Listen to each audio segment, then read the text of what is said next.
Israeli, regional and international officials are grappling with a fragile new reality in Gaza and beyond, as underground holdouts, shifting military control, humanitarian pressure and rival power plays converge into a volatile test of the ceasefire and the emerging US-led stabilization framework.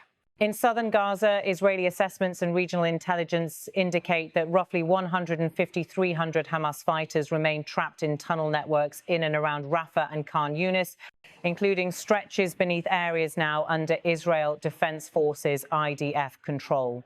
Some officials believe a portion of these militants may already have died from starvation or lack of medical care. Hamas has told mediators it lost contact with several of the besieged cells months ago, while at the same time insisting that those still alive should be granted safe passage back into areas under Hamas control as part of ceasefire understandings. Israeli officials view these tunnel holdouts as an immediate security risk and a political test. Allowing organised withdrawal could be framed as rewarding armed resistance, while forcing surrender or attempting to clear the tunnels by force could endanger both soldiers and any remains or hostages still believed to be underground. Reports from Israeli and Arab sources suggest that, despite Hamas denials, elements of the leadership were aware of the besieged unit's situation and left them in locations of tactical value, deepening internal tensions inside the movement.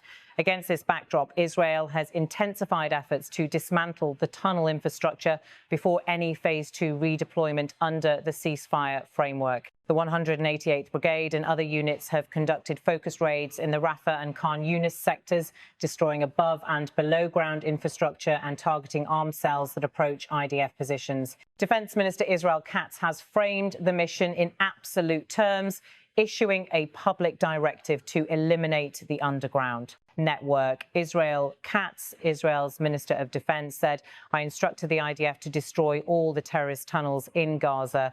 If there are no tunnels, there is no Hamas." That message is aimed not only at Hamas, but also at foreign governments now pressing for a stable ceasefire while debating the fate of the trapped fighters. The most emotionally charged development has been the return of the remains of Lieutenant Haydar Goldin, the Israeli officer killed and taken into Gaza during the 2014 war.